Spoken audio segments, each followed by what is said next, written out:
Hi, Floor.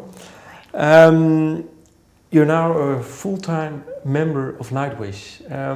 What was the first album that you heard from Nightwish, the first song? Ooh. I have no idea, but it was not their very first, it was their second album. It must have been in '97, around the time that I started singing in After Forever. And I'm a terrible person with names. I can't remember titles or that, but I remember being overwhelmed by it already at the beginning, because the whole concept of lyrical female singing or more gentle voices than the rock voices, and that in metal combined was so new that I remember that. What did you think of the band, the songwriting, and back then? I remember mostly that I was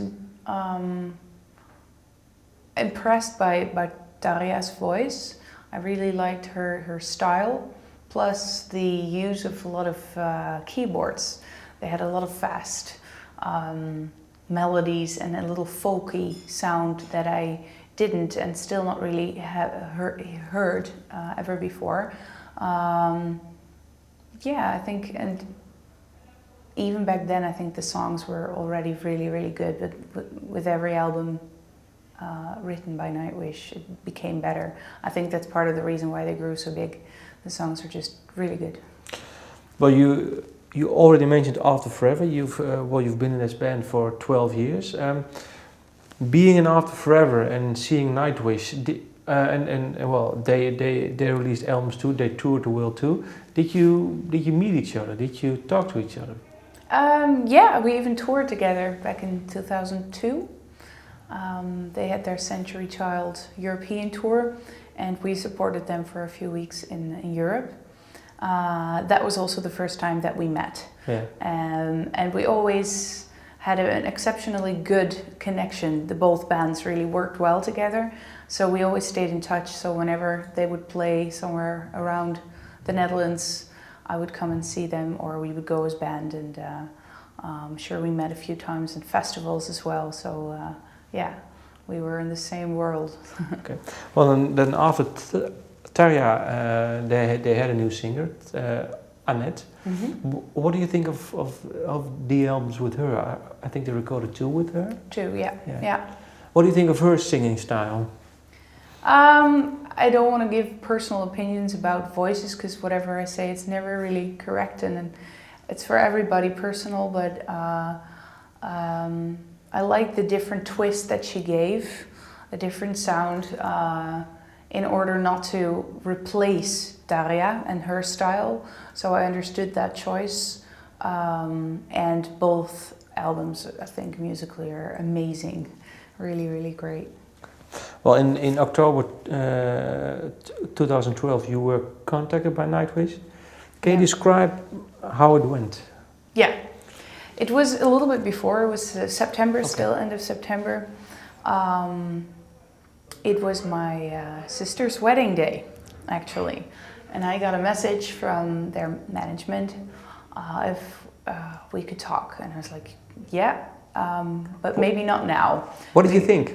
I thought if it's Nightwish, it might just, it could be something big, because it's such a big band. I had no idea, and certainly didn't think, now they're going to ask me to sing. But I felt like, this is my sister's wedding day.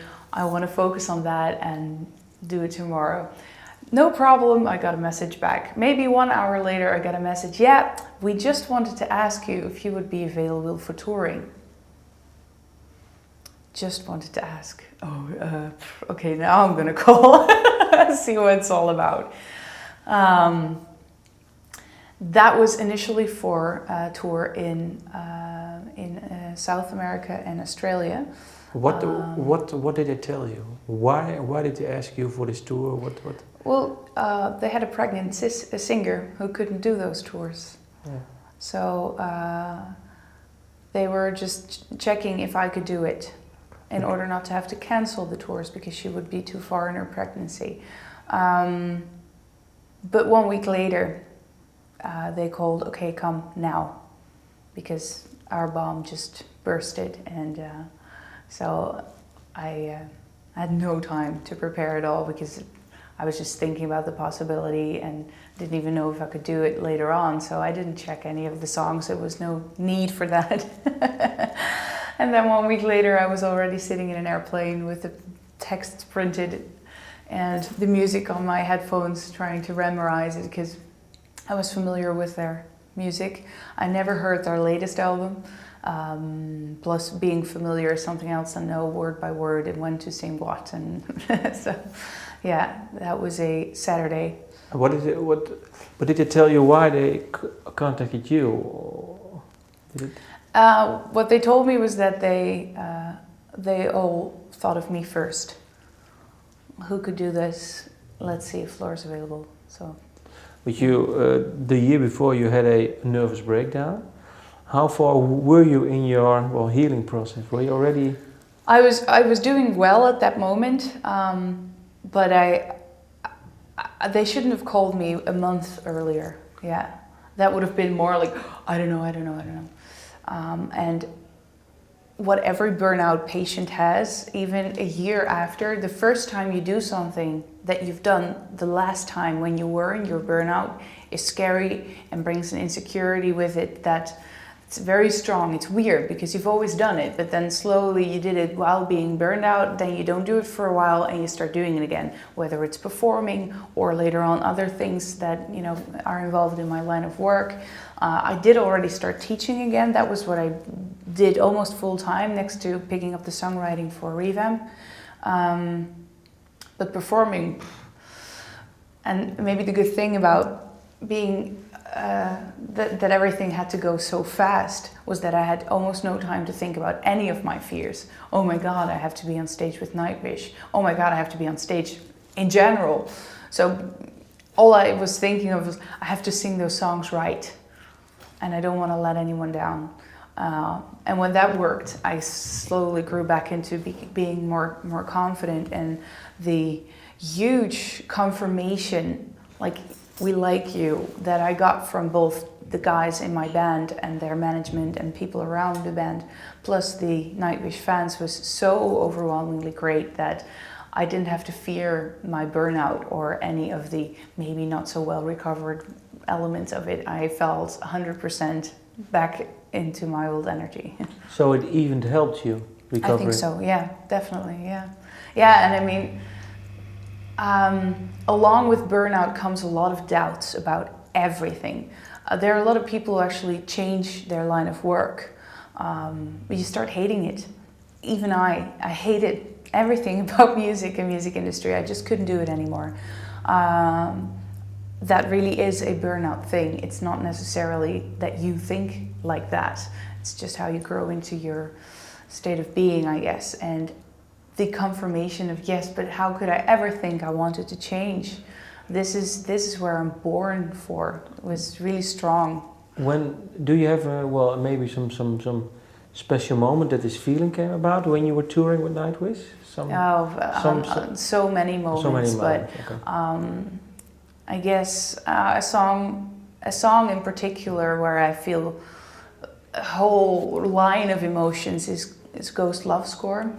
One of my, maybe my favorite song, and maybe because of that, because it's somehow represents so much melancholic, but also a lot of power and a lot of, there I am again. So yeah, it gives me goosebumps even talking about it, because it confirms like everything I can do, also vocally, like I can do something special with this. I'm born to do this, and I love it so much that I can let that shine through what I do again.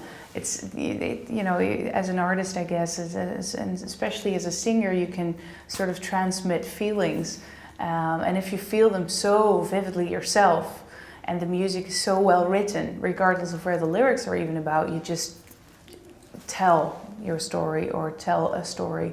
And that I think was something I missed in that burnout period so much, and got so heavily confirmed in my Nightwish days. I still have that.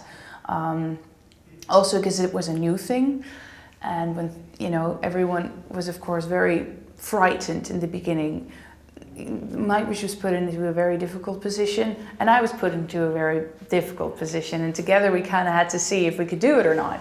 And there was a lot at stake, and if you see that it works, you kind of bond immediately. Also personally, so it was not just a musical confirmation or a confirmation of my talent or whether or not I should stay, be a singer, but also personally, like, okay, yeah, on all levels I feel welcome, and it confirms my, my being.